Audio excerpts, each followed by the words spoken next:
Bien.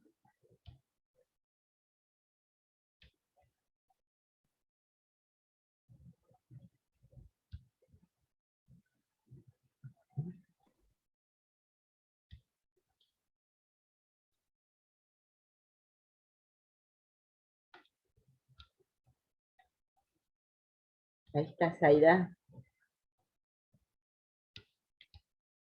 Buenísimo, vamos a compartir un video. Bueno.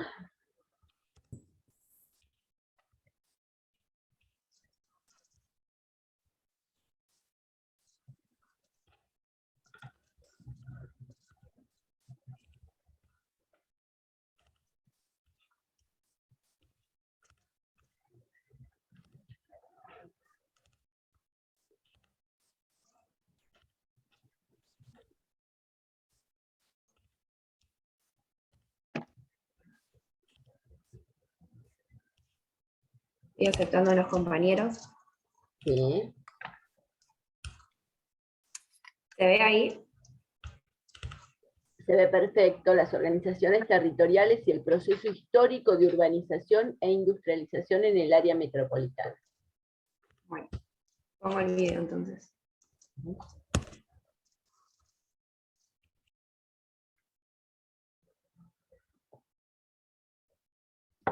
Hablar de las organizaciones territoriales y el proceso histórico de urbanización e industrialización en el área metropolitana. El texto hace énfasis en la construcción social del espacio urbano, cómo se fue construyendo principalmente en el AMBA, en el área metropolitana de Buenos Aires, y sus características es que se fue construyendo mediante cordones. Los principales es el primero, segundo y tercer cordón del conurbano. En segundo lugar, se va a describir el proceso histórico, cómo se construyó en base a la dimensión temporal, cómo fue el proceso de la industrialización y eso cómo hizo que se consoliden las zonas urbanas. Y a la vez cómo se vinculó e hizo surgir las organizaciones de las bases territoriales, principalmente de los sectores populares. Caracterización del área metropolitana de Buenos Aires. El INDEC definió 24 partidos de la provincia que rodean la ciudad de Buenos Aires como integrantes del conurbano bonaerense tradicional. Se van a dividir en 3 grupos, donde 2 de ellos representan el conurbano tradicional o conurbano propiamente dicho, mientras que el tercero, con tan solo 6 partidos, se encuentra en proceso de integrarse al conurbano bonaerense. En un primer grupo encontramos 14 partidos completamente urbanizados. ¿Se escucha bien? Disculpen. Se escucha bajo, pero se escucha. Así lo subo un poco de acá. A ver. Avellaneda, etc. Sí, En un mejor. segundo grupo encontramos 10 partidos parcialmente urbanizados, Almirante Brown, San Fernando, Tigre, La Matanza, etc. También, avanzando en su proceso de urbanización, encontramos estos últimos 6 partidos parcialmente urbanizados que mantienen continuidad con la ciudad de Buenos Aires, que son Escobar, General Rodríguez, Marcos Paz, Pilar, Presidente Perón y San Vicente. Por último, existen 2 partidos bastante alejados de la ciudad de Buenos Aires, que son La Plata al sur y Cañuelas al oeste, que comenzaron a tener en su territorio pequeñas zonas que mantienen una continuidad urbana con la ciudad. Los partidos que conforman el conurbano bonaerense se agrupan en cordones, primero, segundo, tercer cordón, según su proximidad a la ciudad de Buenos Aires y el periodo histórico en que se consolidaron. Y cómo estos se fueron asentando, vinculando y organizando. Una de las formas de caracterizar los cordones del AMBA es en base al INDEC, que es un indicador de las necesidades básicas insatisfechas, la infraestructura y el tipo de vivienda. Una de las características es que la densidad de la población se va disminuyendo a medida que me voy alejando de la ciudad de Buenos Aires. O sea que cuanto más me alejo, menor densidad de población hay. A su vez, cuanto más me alejo, más suben las necesidades básicas insatisfechas. Este indicador se toma en base a si la población de esos sectores accede a una vivienda digna, a qué nivel de educación llegaron y si poseen o no un empleo formal. Dentro de las necesidades básicas insatisfechas es si tienen acceso a cloacas, acceso a agua corriente, energía eléctrica, gas natural de red o garrafas. Lo que llega a la conclusión es que con esto que está sucediendo es que parecería ser como un mosaico del tercer cordón. ¿Por qué habla de esto? Porque hay como una migración por parte de las clases medias altas hacia un tipo de emprendimiento como son los countries o los barrios cerrados, en busca de un entorno más natural, que está conectado mediante autopistas, en que a su vez conviven estos sectores aledaños muy pobres del tercer cordón. La búsqueda de estos sectores altos, de altos ingresos, según la conectividad mediante autopistas, se estaría formando como este mosaico urbano de sectores altos y bajos en un mismo territorio. Organizaciones relevadas según su ubicación espacial, tomando como ejes los diferentes distritos o partidos. Desde el inicio del programa hasta la actualidad participaron organizaciones de 32 distritos diferentes. Si analizamos el campo de acción en el que se desenvuelven las organizaciones, notamos que las áreas de actividades más comunes son similares en los 4 casos: Ciudad de Buenos Aires, primero, segundo y tercer cordón, las cuales son asistencia alimentaria y desarrollo de proyectos de educación o de capacitación. En muchas ocasiones ambas actividades se dan en forma conjunta en una misma organización. Y aparte, en un tercer lugar, tenemos las actividades deportivas y culturales, las cuales tienen un fuerte peso relativo en las organizaciones del tercer cordón.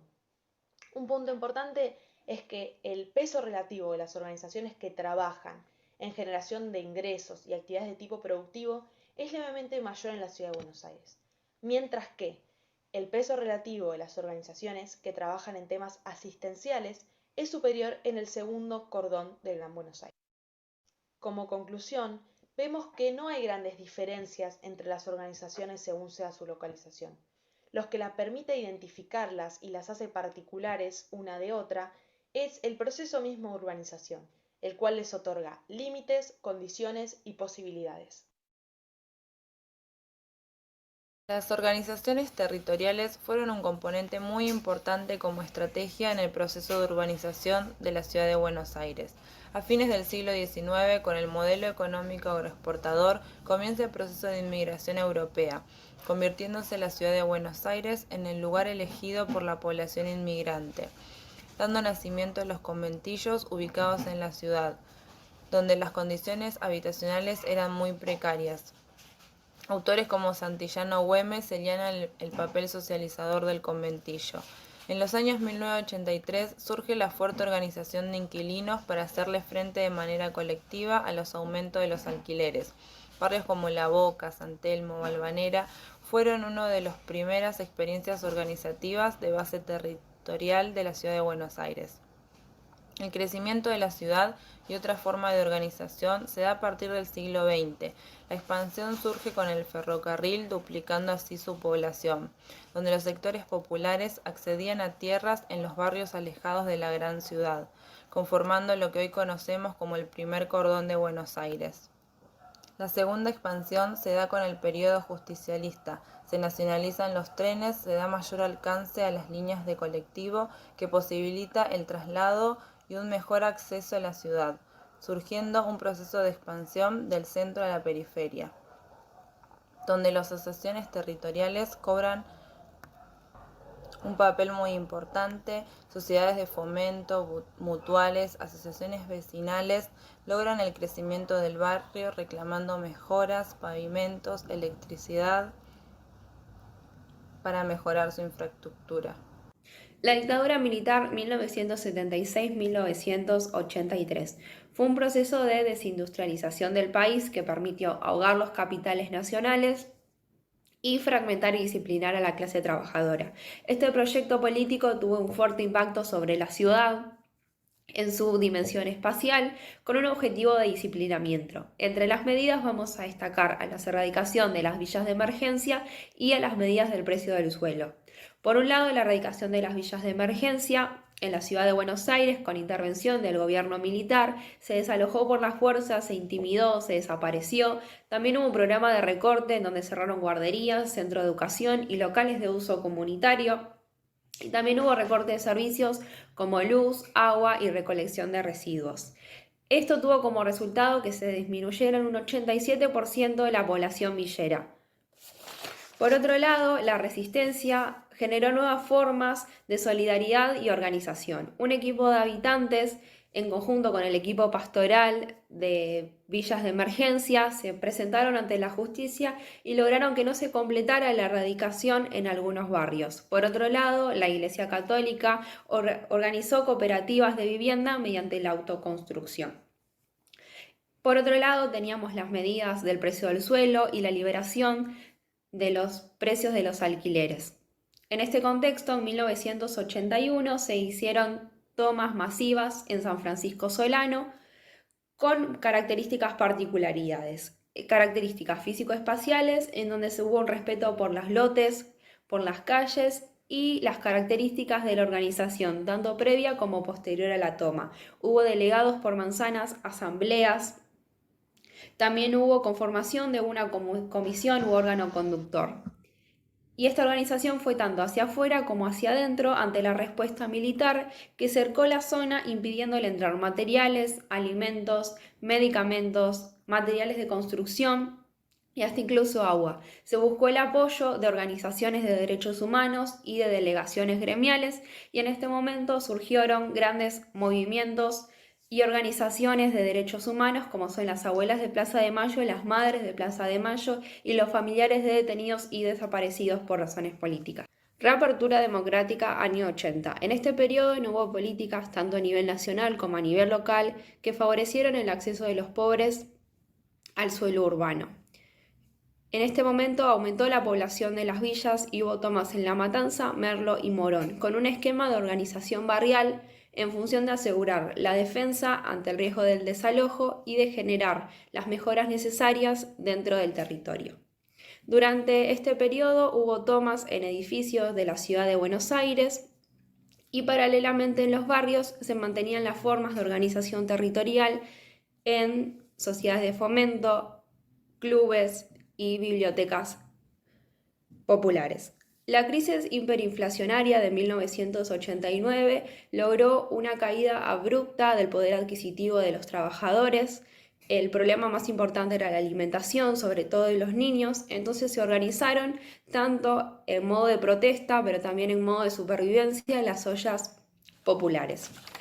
Más tarde, estas ollas populares, que eran vecinos que se acercaban con lo que tenían y lo ponían sobre una olla, se convirtieron en comedores comunitarios para satisfacer las necesidades básicas de alimentación de la comunidad. Por otro lado, muchos de estos comedores continúan trabajando hasta hoy y reciben mercaderías del gobierno de la ciudad de Buenos Aires. Con el tiempo fueron incorporando actividades, tanto educativas como recreacionales para los niños.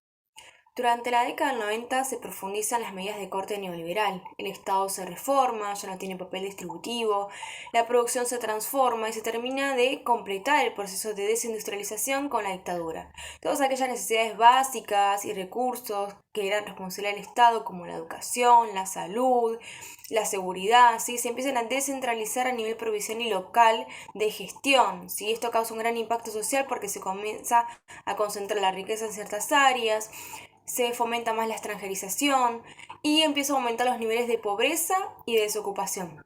En el área metropolitana también hay una fragmentación, ¿sí? Con nuevos productos urbanos para los beneficiarios del modelo económico, mientras por otro lado aumentaba la población en las villas, en los conventillos, en los asentamientos y en la ciudad de Buenos Aires, generando zonas semi-urbanas, semi-rurales y las zonas paupérricas.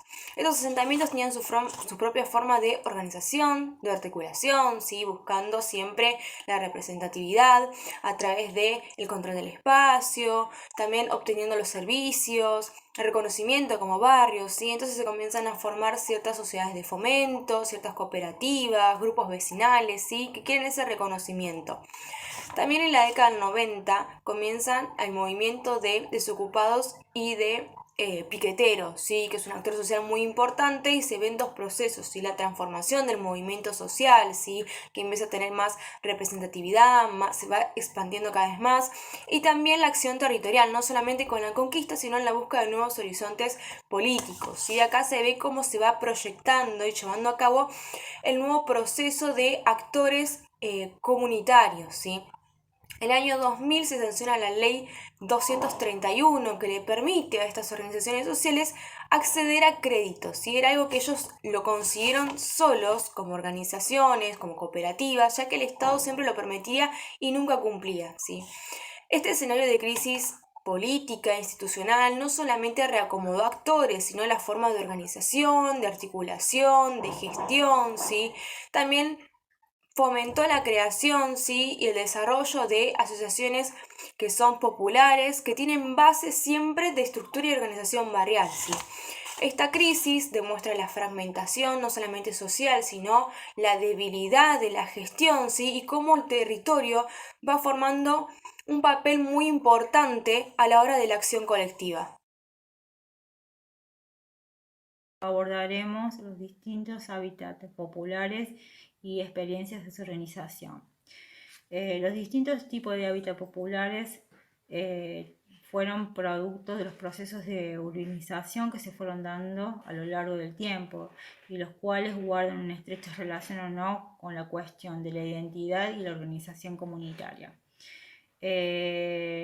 Estos hábitats populares, si tomamos como eje en el tiempo, podemos nombrar a lo que son los inquilinatos o conventillos, que surgieron a mediados del siglo XIX con la inmigración proveniente de los países europeos, y los cuales tuvieron también auge entre los años 1880 y 1920.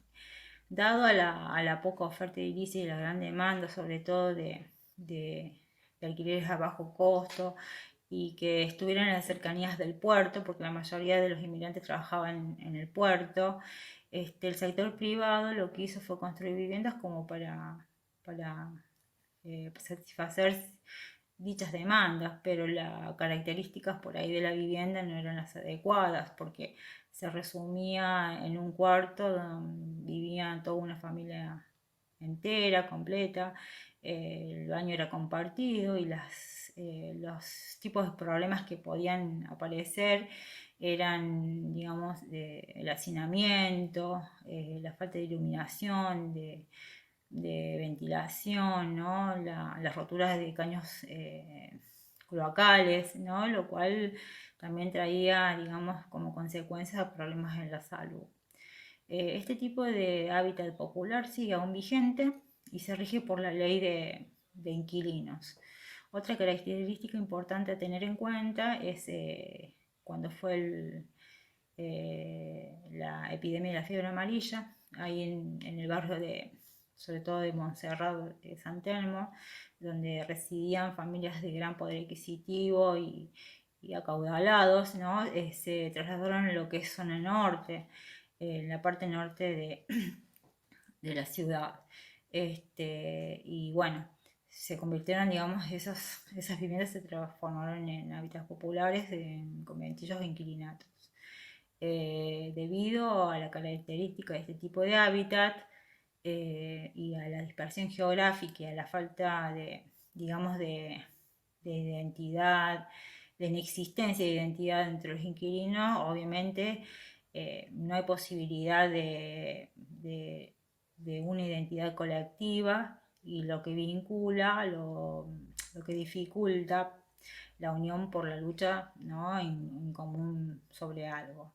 Si bien en 1907 hubo una movilización de los inquilinos, pero el objetivo era que la gente no sea, digamos, desalojada de esas viviendas, que el costo sea reducido, o por ahí las mejoras del edificio. Otro tipo de hábitat popular que se instala en el país en la década del 30 son las villas miserias.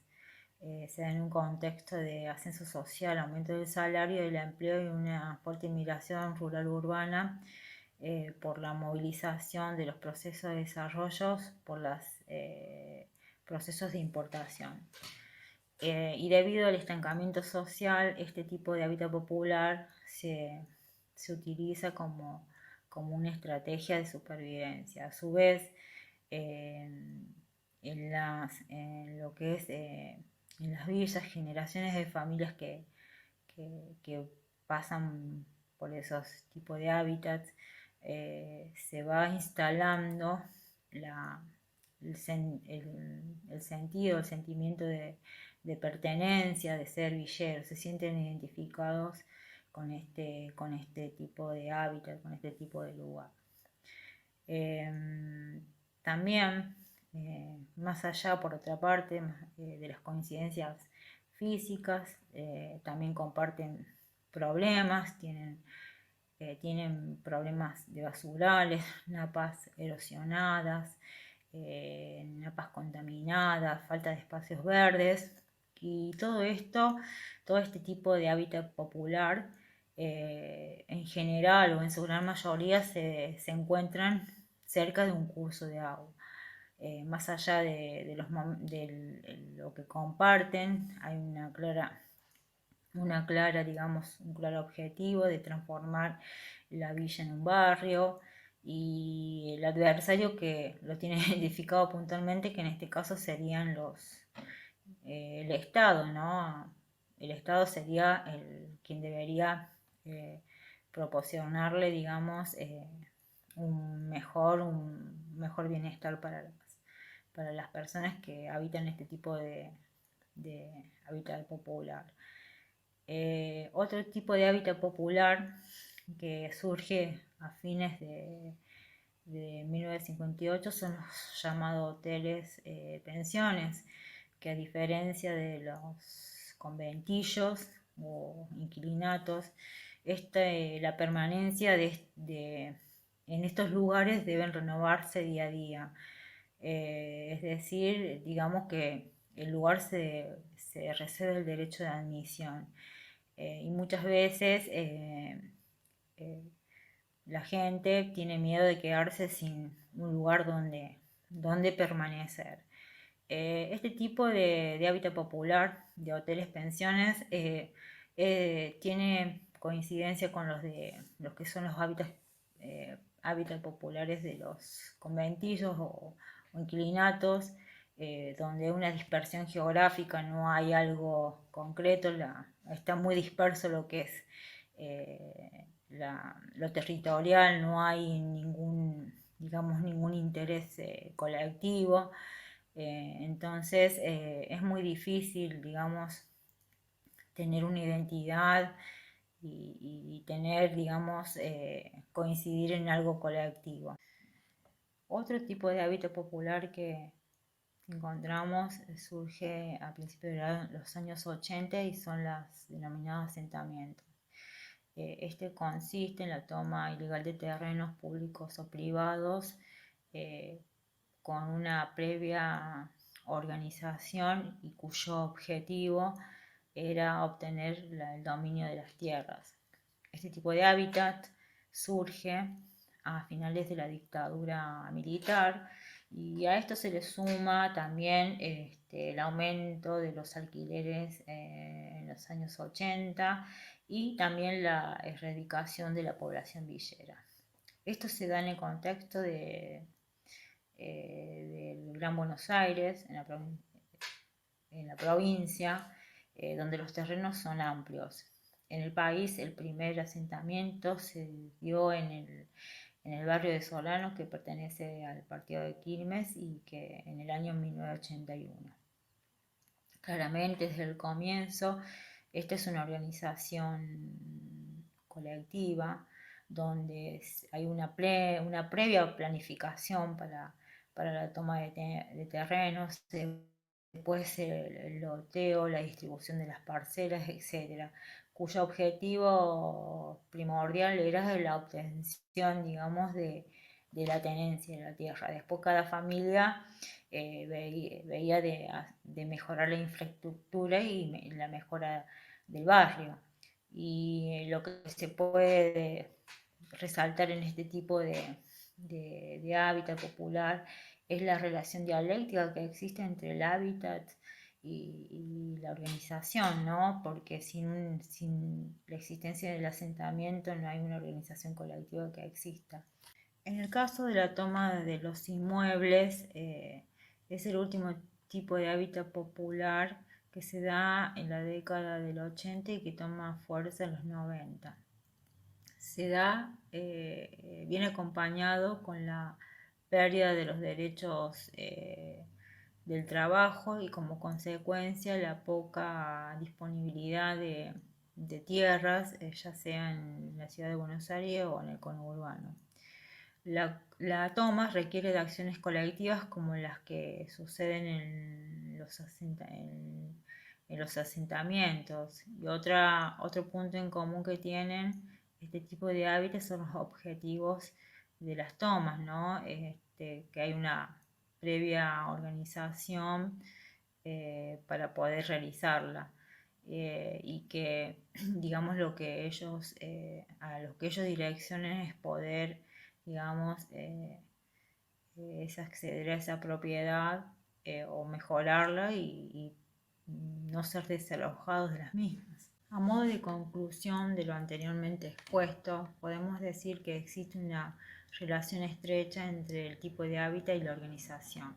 Como facilitadores podemos mencionar la cercanía, las historias compartidas, los objetivos en común, debido a que esto moviliza a los vecinos y promueve la organización. Como obstaculizadores podemos mencionar la ausencia de espacios de encuentro, la no concentración geográfica y la existencia de múltiples adversarios. Organizaciones productoras de hábitat. Para definir hábitat se utiliza la definición de Oskar Yudkowsky. Oskar Yudkowsky fue un autor argentino, un investigador académico y asesor de la ONU. El concepto de vivienda debe referirse a los servicios habitacionales proporcionados en un cierto tiempo, en una configuración espacial urbana, en un medio ambiente de una sociedad determinada. Los servicios habitacionales a los que se refería Yudkowsky son el tipo de vivienda, los materiales con los que está hecho, el acceso a medios de transporte, a lugares de recreación, a salud, a educación. Coincidiendo con Yudkowsky, los representantes de las organizaciones plantean que una vivienda debe cubrir las necesidades de abrigo, intimidad para cada uno de sus integrantes, el suelo no debe estar contaminado, no debe inundarse, debe contar con las necesidades básicas de agua potable, cloaca y gas, debe estar cercano a medios de transporte, a salud, a escuelas. Si bien el derecho a la vivienda es un derecho legítimo, en sociedades capitalistas se lo toma como una mercancía, un bien alejado de lo social.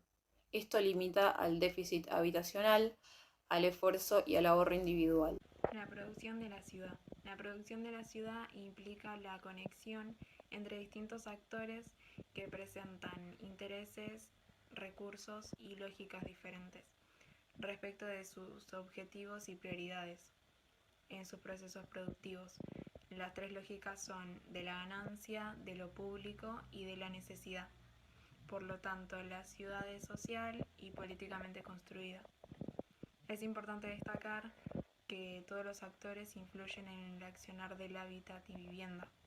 No definen su accionar aisladamente y la producción social del hábitat vinculada a la lógica de la necesidad presenta organizaciones de base, ONGs sin fines de lucro, que producen viviendas para brindarles a las familias.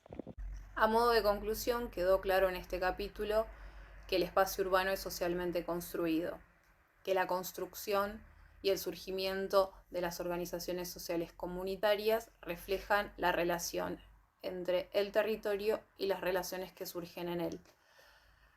El labor fundamental de las organizaciones comunitarias es la producción social en las ciudades.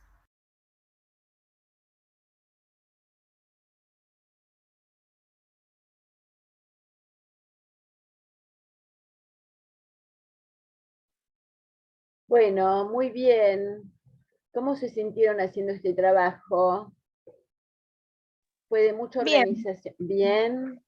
Bien, sí, nos Sí, organizamos rápido y la verdad que con las compañeras es muy fluido el grupo. Más allá que no nos conocemos, como que fluye muy bien. Bueno, digo, una oportunidad para empezar a conocerse y a trabajar en conjunto.